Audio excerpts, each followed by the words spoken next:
perdido no tempo. Ah, você consegue levar o Miguel na escola? Tudo fazer. Como é que você vai levar ele? Mas você vai poder não dá, né? Por quê? É bem prático. É prático? Ainda bem que eu consigo levar o Miguel. Mas começa. Boa tarde. Boa tarde. Boa tarde. A pergunta do São Francisco do Medina, ele falou que não passou porque o doutor Carlos não estava precisando. Mas o ano passado foi. Deixa eu ver como é isso. O doutor falou, tipo assim.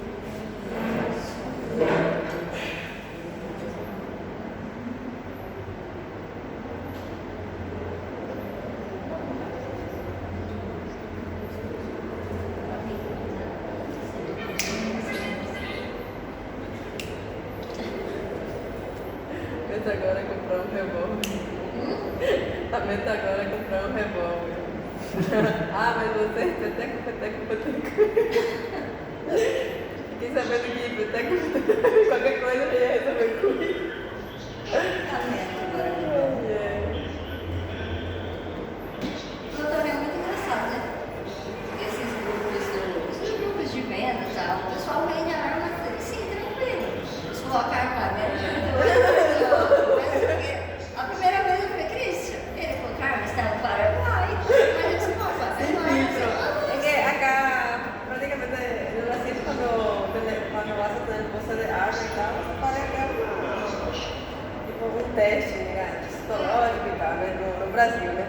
E no Paraguai Não, o Christian não tem porte de arma. Aí você tem que fazer um monte de exame, aí você tem que carregar a carteirinha da arma.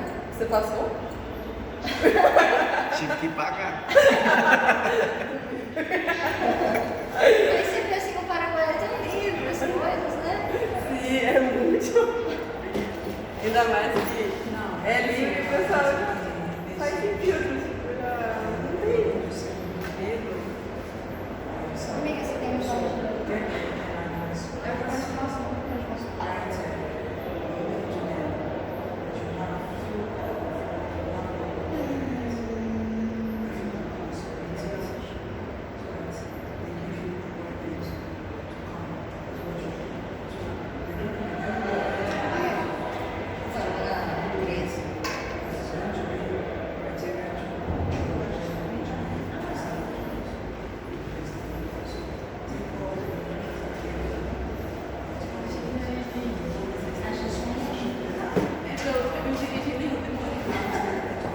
Veio dirigindo, por isso que ela demorou. É que eu ganhei de troco, só que a gente tá na dinheiro. Quem é lá?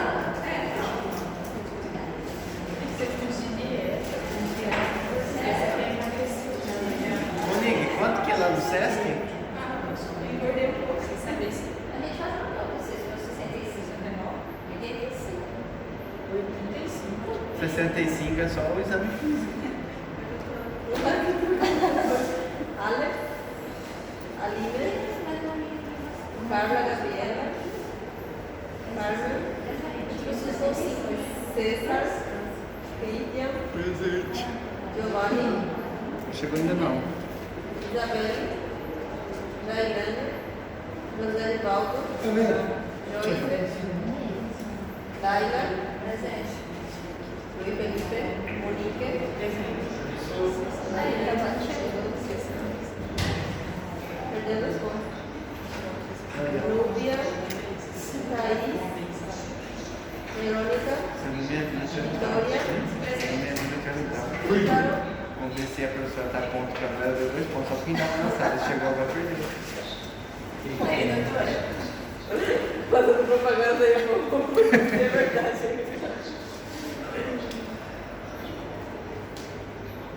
Você veio de moto? Sim. Ó. Não, e hoje não tinha lugar pra estacionar moto. Eu não gosto de colocar, mas de colocar em cima da calçada, porque eu não tinha. Você conseguiu colocar aqui?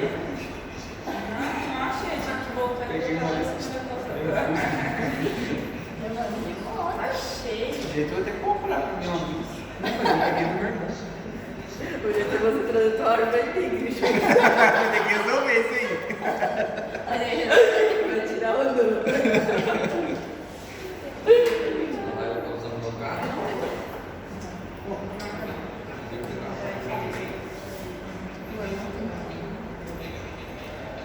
quis a motinha elétrica daquela. Não. Aquela do capricinho, né?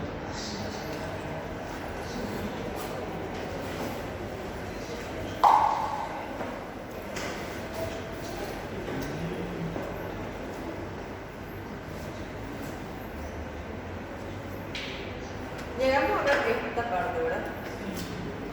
Para os receptores de adaptação rápida. Acho que Lenta o rápido. Não. Isso. Rápido.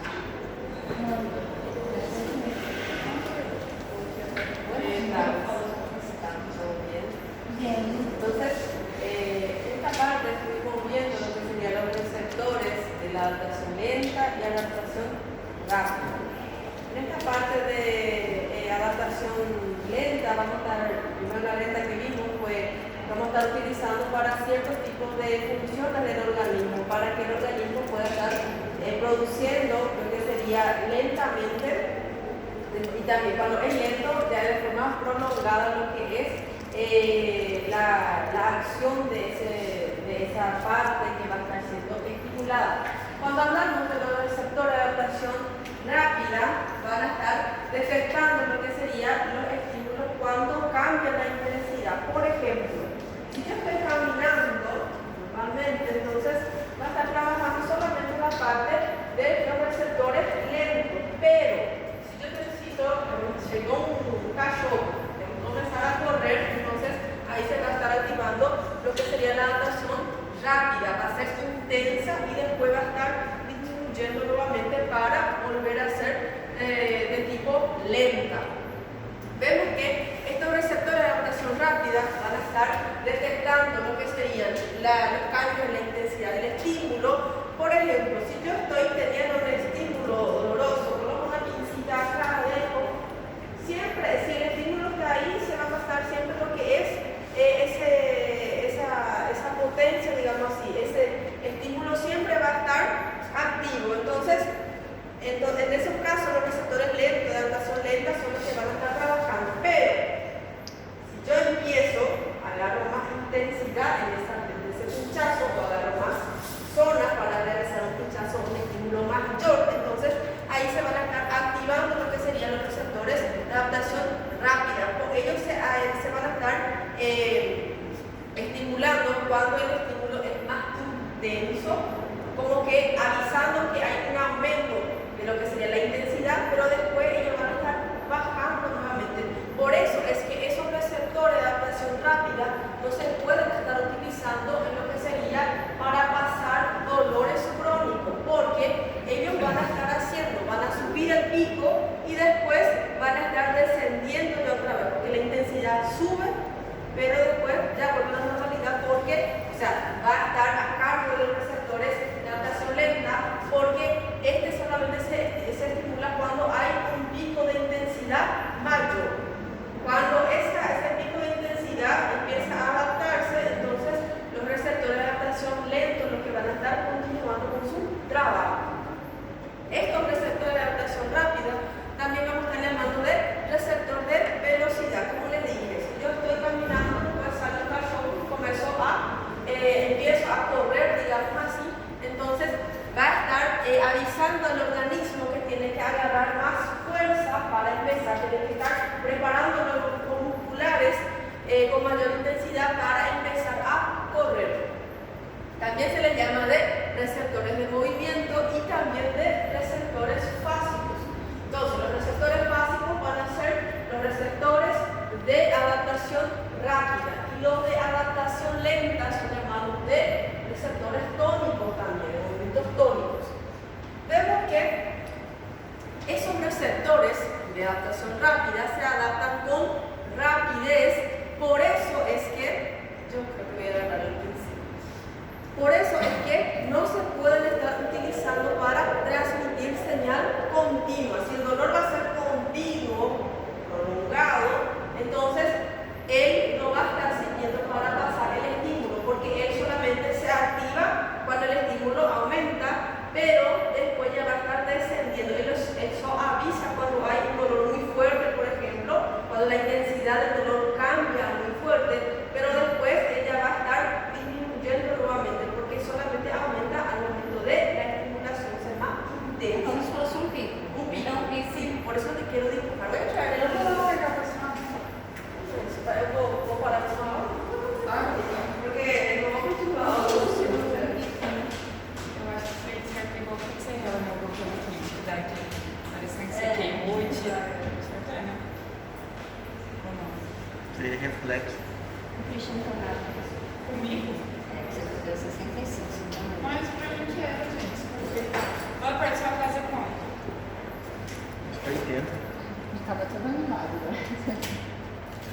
creatina, whey, Prova. GH, testosterona. Porque aquele que você falou, doutora, Não, teve um lote daquele não, e tá Deca. meu sogro comprou esse lote. Dura. Aí ele monstro. Você vê as costas do monstro? Cheio de espinho. Meu lote. Aí eu falei assim, um lote. Aí eu fiz no Santana. Eu não frequento Santana. Você falou pra me comprar, eu falei que não ia comprar, que eu ia ver se era a mesma marca. E era. De quando eu sabia, depois eu comprei. Olha ela aí. Aí eu vou ter que perder os pontos da presença. Perdeu os 2 pontos. Mentira, eu acredito nele. Pontos. Ele até pediu Já uma teve coisa. de inglês super perdeu. É, de inglês perdeu um e-mail. Você fala, eu falei pra ela que você tava assim, ó, e você traz feito semana que vem, entrega pra ela. Tem que fazer aquelas frases, sabe? Igual fez naquela outra aula, 5 frases afirmativas, 5 negativas, 5 negativas. Eu falei que você tava passando mal, né? Você fala pra ela, ó, tava passando mal. Mas você traz pronto, entendeu? Do atestado. Um e-mail.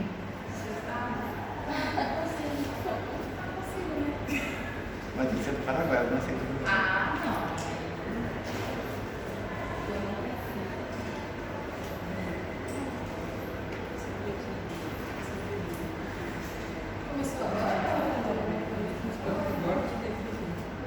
Ela foi pegar na semana.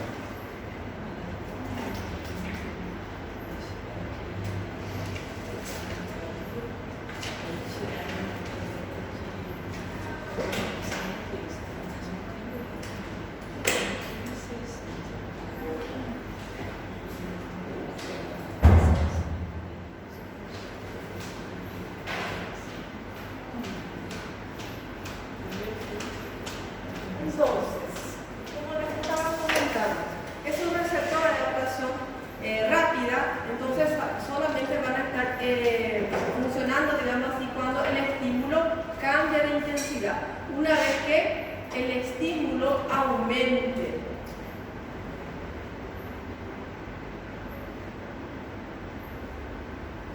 Por ejemplo, como les dije, si yo tengo un dolor de tipo continuo, por ejemplo, una cólica, un cólico biliar, un cólico menstrual, un dolor fuerte, digamos así, veremos que esos dolores, después cuando vean, pues se van a estar clasificando los dolores que son sordos, que van a ser ese dolor que no es tan fuerte, pero está presente ahí. Después tenemos los dolores que son punzantes, que son como si fueran unas puntadas, ahí después vuelve a parecer que toda la normalidad. Cuando hay esas puntadas, entonces es lo que van a estar trabajando los receptores de adaptación rápida. Por eso son rápidas, porque avisa que el estímulo cambió, que el estímulo, o sea, la intensidad de ese estímulo aumentó, pero después va a estar descendiendo porque si él se queda siempre en ese pico, entonces va a estar haciendo una estimulación exagerada de la parte del cerebro del paciente. Por eso es que, cerebro del paciente, por eso es que el paciente va a estar teniendo, por ejemplo, la epilepsia, ¿verdad? Porque va a haber una estimulación excesiva de la parte excitatoria de lo que sería esas fibras nerviosas. Entonces, en la epilepsia, yo veo que el paciente presenta lo que serían las convulsiones tónico-clónicas. El paciente va a estar presentando ese cuadro, él no consigue parar esos movimientos. Entonces, esos movimientos se van a estar caracterizando con que son movimientos repetitivos. El paciente, no sé si ya llegaron a ver alguna vez un paciente que tiene una convulsión, o a veces en películas de la cosa, entonces el paciente no consigue detener lo que sería esa descarga eléctrica exagerada. Entonces, nosotros vamos a estar viendo después los mecanismos excitatorio e inhibitorio. ¿Por qué si hay excitatorio? ¿Por qué yo necesitaría de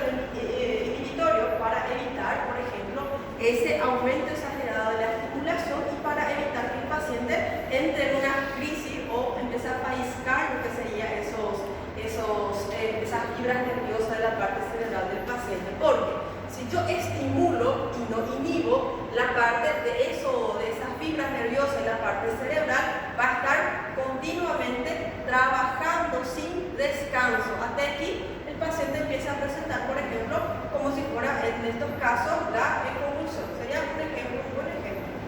Y entonces estos receptores de adaptación rápida se van a estar activando solamente cuando hay un cambio en la intensidad del estímulo. Veremos que por eso es que ellos no pueden estar utilizándose para pasar señales continuas, porque ellos solamente pasan cuando cambia la intensidad, después ya baja otra vez solamente si el paciente tiene otra vez ese dolor, por ejemplo, fuerte, pues se sube, pero baja, pues se mantiene. Solamente si hay nuevamente un estímulo exagerado, una intensidad exagerada, va a estar subiendo de nuevo. Entonces, por eso es que yo no consigo estar utilizando estos receptores de adaptación rápida para estar pasando dolores crónicos, porque los dolores crónicos son de tipo prolongado y son lentos.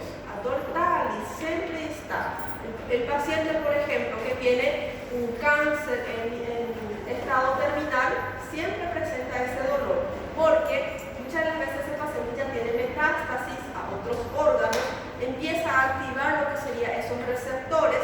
En los casos, los receptores que van a estar trabajando, que van a estar siendo activados, son los receptores de tipo adaptación lenta, porque los lentos van a estar pasando, como él trabaja lentamente, entonces todo el cuadro doloroso va a ser prolongado para que siempre esté presente ese dolor, para que ese dolor sea de tipo continuo.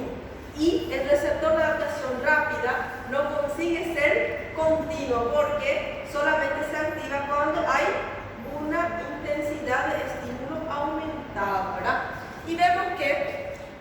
Isso pode perguntar? Sí. Isso para o paciente, e no caso da fibromialgia, está sempre no pico? El paciente sí va a ver estos picos, pero vuelve nuevamente. Solamente cuando el estímulo es muy grande, lo que sube nuevamente. En el caso de la fibromialgia, por ejemplo, el paciente siente un dolor crónico, digamos así, pero el cuerpo empieza a estar utilizando lo que sería esos receptores de adaptación lenta para que ese dolor sea prolongado. Siempre se presenta. Esa dor va a ser, por ejemplo, siempre de receptor de adaptación lenta, pero una vez que aumenta ese dolor, cuando el paciente siente más dolor, entonces aumenta y va a estar estimulando lo que sería los de adaptación rápida. Por ejemplo, adaptación rápida no consigue utilizarse en dolores crónicos, porque el dolor crónico tiene que ser prolongado, tiene que ser aquel dolor que siempre está allí. No, que va a estar pasando siempre ese estímulo doloroso, va a ser el de adaptación lenta.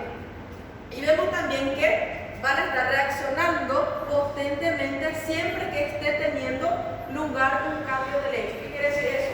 Una vez que cambie la intensidad, que la intensidad sea más fuerte, entonces él va a estar potentemente pasando rápido la información a la parte cerebral, pero después ya va a estar descendiendo, ya va a estar siendo de nuevo inhibitorio, digamos así, porque significa siempre en esa maceta aquí va a ser llamado de receptor de adaptación lenta, porque va a ser de forma prolongada.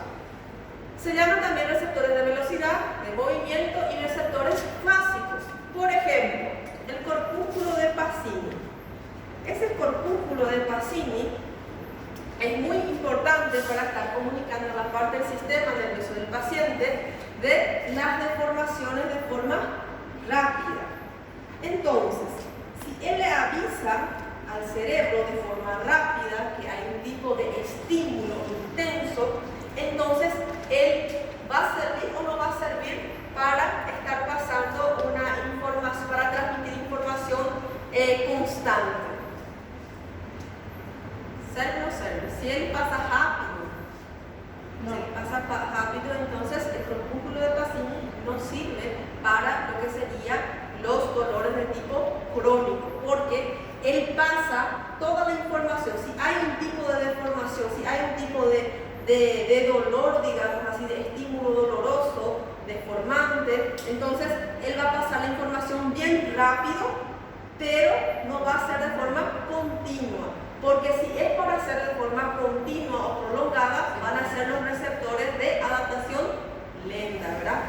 Y vemos que entonces por eso yo no puedo estar utilizando el corpúsculo de Pacini para estar pasando, estar transmitiendo información de una situación constante. Todo dia está ali, todo dia está presente, então o corpúsculo de Pacini no sirve para ese tipo de evento. Con él tiene que ser todo rápido, hace su aviso y después ya deja de avisar, la misma parte. Entonces por eso él no puede estar realizando esa función. Tenemos también la función predictiva de lo que sería predictiva de los receptores de velocidad. ¿Qué sería esa función predictiva? En portugués sería predecir, a mí me acuerdo, cuando tipo você está preparada para alguna cosa, o te está preparando luego para ese tipo de evento. Prevenir. Prevenir, prevenir no sería, porque acá, por ejemplo, cuando hablamos de función predictiva, nuestro organismo va a estar teniendo lo que sería la función predictiva de los receptores de velocidad. Por ejemplo, si yo voy andando, estaba aquí con el celular, mensajeando, daba gusto mi chat. Entonces, no olvidé que me fui nomás, ¿verdad? Entonces, toda la parte de las articulaciones, la parte de los músculos musculares, la parte del aparato de Golgi y todo más, ellos van a estar preparados para que yo esté colocando, digamos así, el pie de forma para estar marchando, ¿verdad? Entonces, me fui ahí, me daba demasiado gusto este mensaje. Justamente había una desnivelación. Por ejemplo, había una escada ou tinha um piso a menos, um degrau a menos. O que acontece? Quando você não está olhando, tu corpo não se preparou para isso, porque a gente não viu. Se a gente vê, a gente se prepara para não estar cayendo, ¿verdad? Pero si yo no veo, yo no me preparo, mi organismo no sabe que hay una diferencia de altura. Entonces, yo estoy acá mensajeando, justamente hay un desnivel. ¿Qué sucede? Porque el organismo no se preparó para eso, porque yo no llegué a ver. Si yo veo, claro que lo bajo, tipo, si necesito más fuerza para subir y todo más, mi organismo va a estar realizando la función preventiva, va a estar preparando para que no haya ningún tipo de interferencia. En el caso de interferencia ahí sería mensajear después de caminar y hay un degrado, por ejemplo, a menos o a más. Si hay a más, también, no te vas hacia la parte inferior, sino que vas a la parte superior. Entonces, esa función predictiva de los receptores de velocidad, vamos a estar viendo que si se conoce la velocidad a la que tiene lugar un cambio en la situación, entonces eso me va a estar ayudando en la parte de la situación corporal. Esto también vamos a estar viendo en la parte de los conductos semicirculares del aparato vestibular. En la parte de la cóclea, que nomás vamos a estar viendo lo que sería el aparato, lo que sería el conducto semicircular del aparato vestibular. Entonces, ese aparato me va a estar sirviendo para detectar la velocidad que yo voy a estar caminando, que yo voy a estar, por ejemplo, si el paciente tiene una afectación en esta zona, en la parte del laberinto y todo más, entonces va a suceder lo siguiente. Un normal es, vos estás sentado, cuando te vas a levantar, yo voy a agarrar un impulso y no te quedas con una tontura ni nada. Pero si el paciente tiene afectación en esta zona, por ejemplo, va a suceder lo siguiente. Él sabe que tiene que levantarse, que tiene que usar de fuerza, pero a la hora de levantarse, como que está afectada su función predictiva, no se prepara, digamos así, esa linfa que hay en la parte del aparato, el aparato del conducto semicircular. Entonces el paciente se queda como que un poco tonto, se ataca primero y después continúa a andar. Quem tem uma labirintite, então tem isso. Tem afectación porque estos conductos semicirculares están en la parte de lo que sería la cóclea, en la parte vestibular, digamos así, del aparato auditivo del paciente. Y veremos que entonces ese aparato semicircular o conducto semicircular, vamos a ver que va a estar detectando la velocidad a la que, por ejemplo, la cabeza empieza a girar. Por ejemplo, esta parte de función predictiva, entonces cuando yo hago esto, él ya está preparando todo para que el paciente no se quede, por ejemplo, con una tontura, por ejemplo, se queda un poco tonto para que no se quede mareado. Entonces yo puedo hacer esto y no te quedas así tonto del todo, porque ahí la función predictiva que está trabajando de forma adecuada, está acomodando, está realizando lo que sería la adaptación y acomodación para que yo pueda estar movimentando sin ningún tipo de alteración. Vemos que si esa cabeza entonces del paciente, si nosotros giramos cuando tomamos una curva, por ejemplo, voy a salir de esta sala, ahí hay una puerta, entonces a la hora de salir tengo que hacer esta curva. Cuando yo hago esta curva, entonces si hay una afectación en ese conducto semicircular, entonces el paciente no consigue estar acompañando lo que es el cuerpo y va a estar presentando lo que sería una alteración o un desequilibrio a la hora de salir de la clase y agarrar el rumbo otra vez, porque hizo una curva, no está yendo derecho. Entonces, con esa curva, él va a estar movimentando la cabeza. Si tiene afectación, entonces él no va a estar consiguiendo ir de forma adecuada, sino que va a estar perdiendo lo que sería el equilibrio de ese paciente. Vemos que esa información que pasa parece que no es nada. Nosotros parece que estamos en modo automático. Nosotros salimos de acá, agarramos y nos vamos porque no tenemos ningún tipo de afectación. Pero toda esa información que pasa cuando, por ejemplo, gira la cabeza de mi paciente, va a estar pasando en un milisegundo, por ejemplo, en 2 segundos ya se da para corregir. Si yo giré, si yo voy a estos lados, entonces para que haya un equilibrio entre la parte del cuerpo y la parte de la cabeza del paciente. A eso no fica desse jeito, andando, no conseguimos andar de esa manera, solo si queremos, ¿verdad? Pero porque nosotros tenemos una buena acomodación y adaptación, y esa parte del conjunto semicircular va a estar trabajando, digamos así, de forma predictiva, va a estar prediciendo lo que yo necesito para que se equilibre el organismo. Es como si ele tiene una función, digamos así, de adivinar.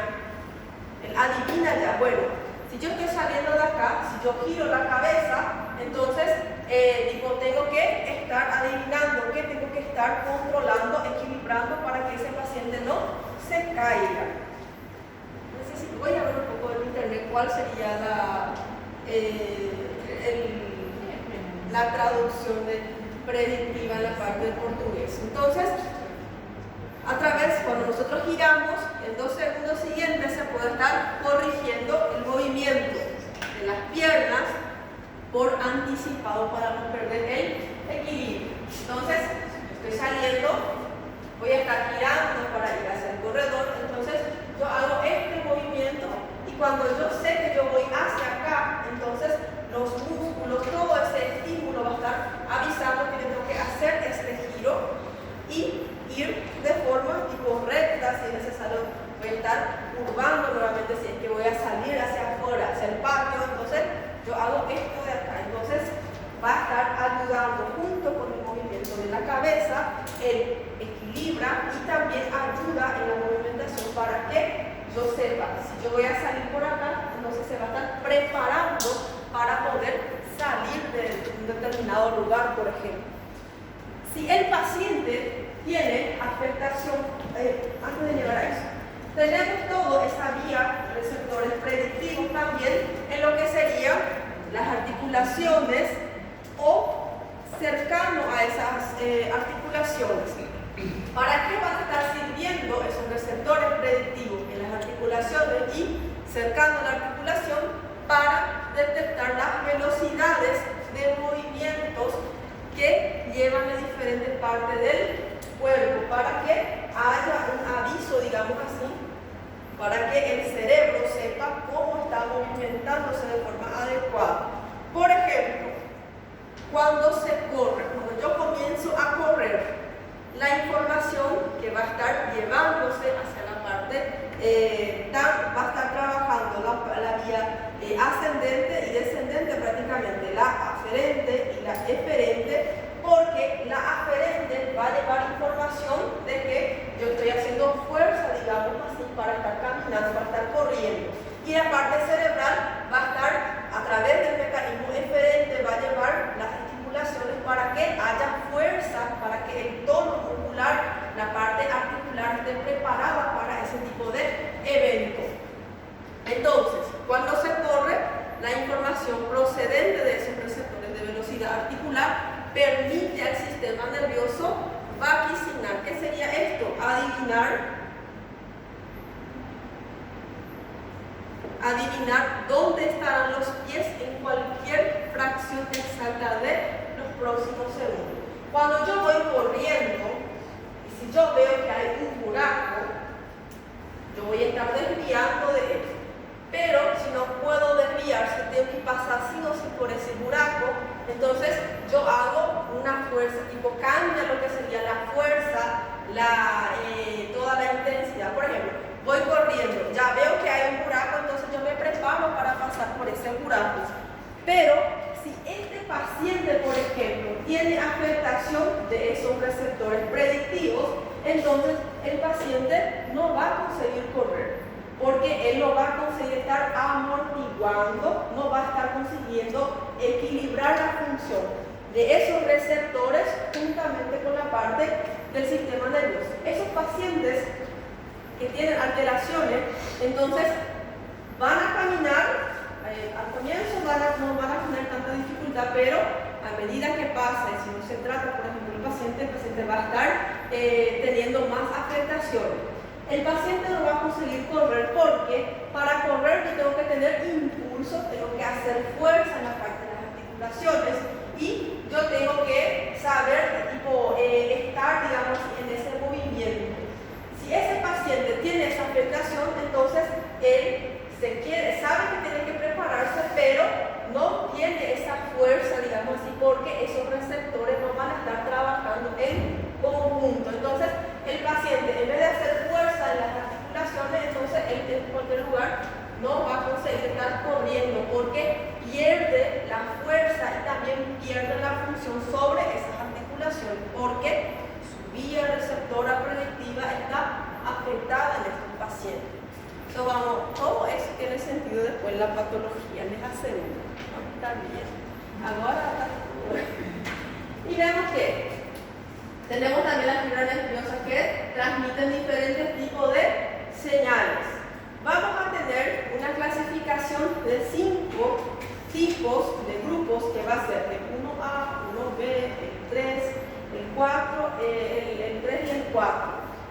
Vemos que cada una de ellas van a tener características propias que van a servir, por ejemplo, para pasar dolor, frío, cuando siento cócegas, estamos haciendo archivados, y vamos a ver que cada uno, esa clasificación los fisiólogos hicieron no solamente para dificultar nuestra vida, sino que hicieron para que se pueda estar clasificando según el tipo de fibra nerviosa que tiene, porque a medida que cuanto más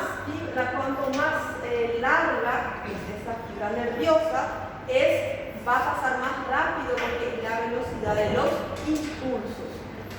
Hola, ¿qué tal? ¿Quién es el representante de sala? Monique.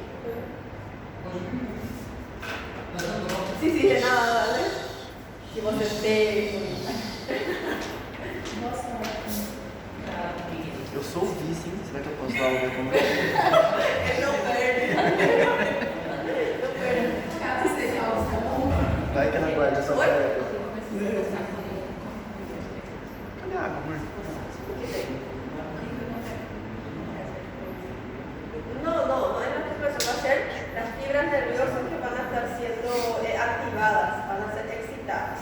Vamos a ver que, por ejemplo, vamos a tener lo que serían las señales sensitivas que van a estar comunicando todo lo que pasa alrededor y toda esa información información de la parte externa lo lleva a la parte cerebral. La posición de lo que sería de las piernas, todo eso, cuando se corre, por ejemplo, toda esa información de la parte externa pasa a la parte del sistema nervioso de este paciente. Entonces, o sea, nuestro organismo en el caso. Tenemos también en el extremo opuesto lo que sería el dolor fijo, prolongado, que no va a necesitar de los receptores de adaptación rápida, porque van a estar enviando las señales de forma prolongada y lenta. Y vemos que por eso van a estar necesitando solamente las fibras de conducción lenta. También tenemos fibras nerviosas de todos los tamaños, a partir de 0,5 a 20 milímetros de diámetro. Entonces, vemos que cuanto mayor sea el valor de lo que serían esas fibras nerviosas, mayor va a ser la velocidad para pasar lo que es la información. Cuanto mayor es la fibra nerviosa, el diámetro de la fibra nerviosa, entonces va a pasar la información de forma más rápida, de forma más veloz. Y vemos que dentro de las velocidades que pasa la información o la potencia en la conducción, entonces vamos a ver que tenemos fibras de 0,5 a 120 milisegundos. Entonces, algunos van a pasar de forma rápida, pero los otros van a pasar de forma ultra rápida. Generalmente, estos de acá van a ser esas fibras mayores, que van a ser de 20 milímetros de diámetro. Entonces, ¿por qué? Porque ellas son más grandes y pasan más rápido la información. Este de acá va a estar pasando más lento la información y vamos a estar utilizando, para pasar esa información de forma más lenta, vamos a estar utilizando lo que serían las fibras de 0,5 milímetros de diámetro. Entonces, por eso podemos estar clasificando. Cuando mayor es la fibra, más rápido pasa la conducción, la velocidad de conducción. Cuando más pequeño es, entonces va a estar pasando de forma más tardía, de forma más lenta. Y dentro de esa clasificación vamos a tener lo que serían estas 5 clasificaciones. Cada una de ellas va a estar clasificando el diámetro de esas fibras nerviosas y también va a estar clasificando el tipo de funciones que va a estar teniendo y dónde voy a estar encontrando. Por ejemplo, esas fibras del grupo 1A, vemos que hay 1A y 1B. ¿Por qué 1A y 1B? Porque ambos van a ser fibras de tipo A alfa. Entonces, fibra A tipo alfa.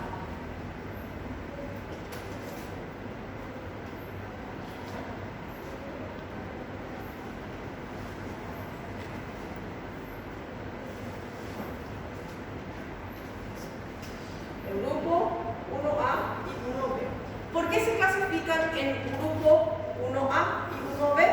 Porque veremos que este 1A, veremos que las fibras van a tener un diámetro mayor, van a ser de 17 milímetros. Y vemos que estas fibras del grupo 1B van a ser fibras un poquito, un numerosito menor. Va a ser de 16 milímetros de diámetro. Vemos que... Doutora, Oi. é milímetro ou micrômetro? Es micrómetro, porque milímetro Es mayor. sí, exactamente. Estoy contando, estaba con otro grupo y era otra cosa y ahora otra cosa, por eso me quiero. Y vemos que estas fibras de 1A, que va a ser de tipo 1A, van a ser las que vamos a estar encontrando en los usos musculares. Los usos musculares que vamos a estar encontrando en la parte media de lo que sería el músculo. Acá entonces yo encuentro el uso muscular.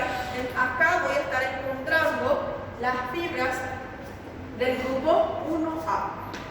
que van a estar sirviendo para informar a la parte cerebral que ese músculo se está estirando, que se está estrechando. Si yo estoy haciendo si yo me voy a la academia, por ejemplo, hago un ejercicio, entonces esa parte de usos musculares, cuando yo excito la parte media del músculo, va pasando la información a la parte del sistema nervioso del paciente. Y estos grupos de 1B van a ser los que vamos a estar encontrando en esta parte lateral, donde vamos a estar encontrando la parte tendinosa del aparato de Golgi. Aparato tendinoso, retículo tendinoso del aparato de Golgi.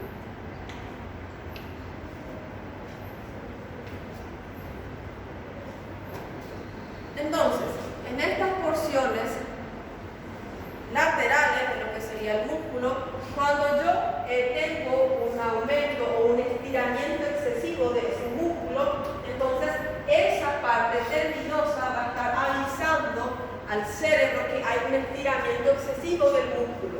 Entonces, esa información de la parte lateral o periférica va a estar pasando a través de lo que sería el grupo 1B, que va a tener 16 milímetros y Micrómetro. Y van a ser de las fibras de A de tipo alfa, al igual que el grupo anterior, pero lo que cambia va a ser el diámetro y lo que cambia también va a ser dónde la localización de cada uno de ellos. Uno queda en la parte media y el otro va a quedarse en la parte lateral, enviando información acerca de ese grupo muscular que está siendo estimulado. Después tenemos el grupo 2. En este grupo 2 veremos que esas fibras van a estar procedentes, o las fibras vamos a estar encontrando en lo que serían los receptores táctiles cutáneos aislados y también en la parte de las terminaciones en ramilletes, en la parte muscular.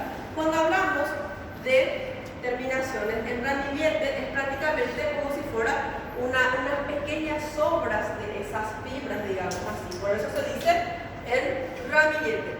Y vemos que van a ser, a diferencia de los otros que son fibras A, tipo alfa, veremos que este grupo 2 va a estar clasificándose como de fibras alfa del grupo B.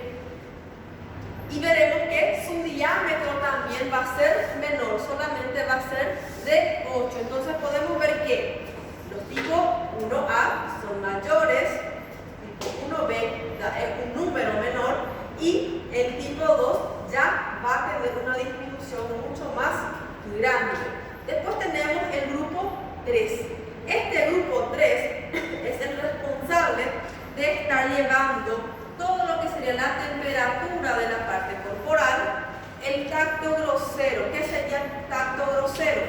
Tenemos el tacto fino, que es cuando, por ejemplo, las vibraciones o este tipo de tacto.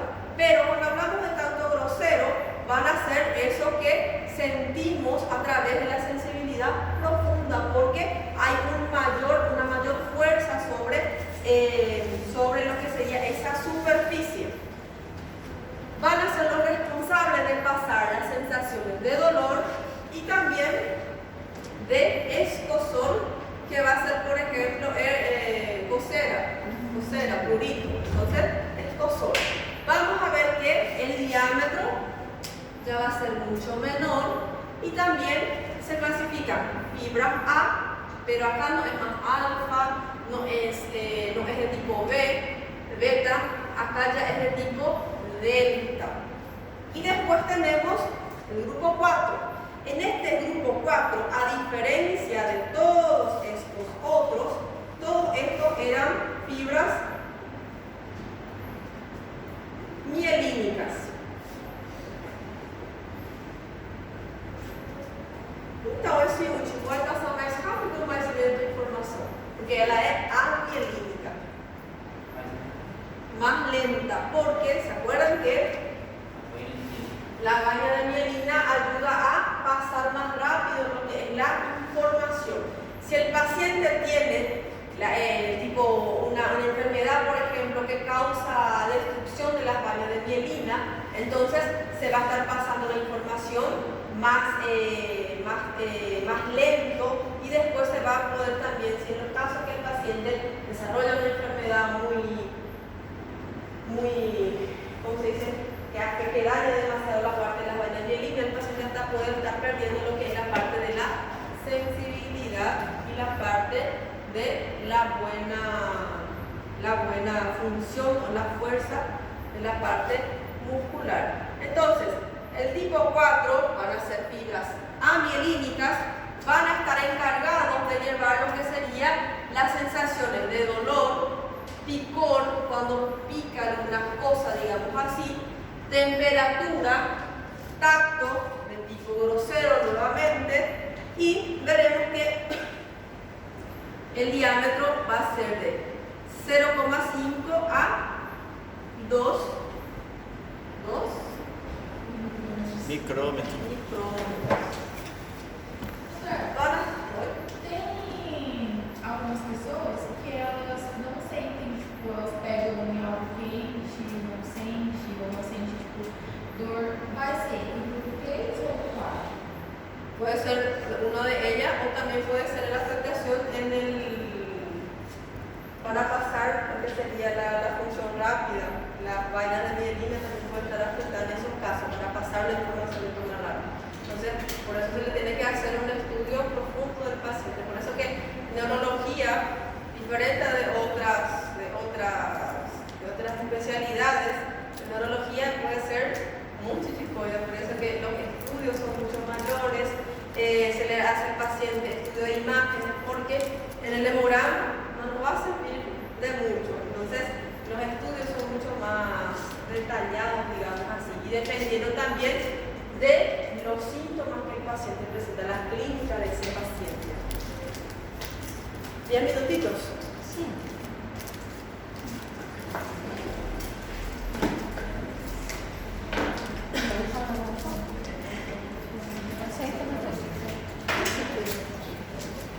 ¿Es muy tutoso? No. Me ha pasado una compañera de ustedes de la mañana, pero si va a la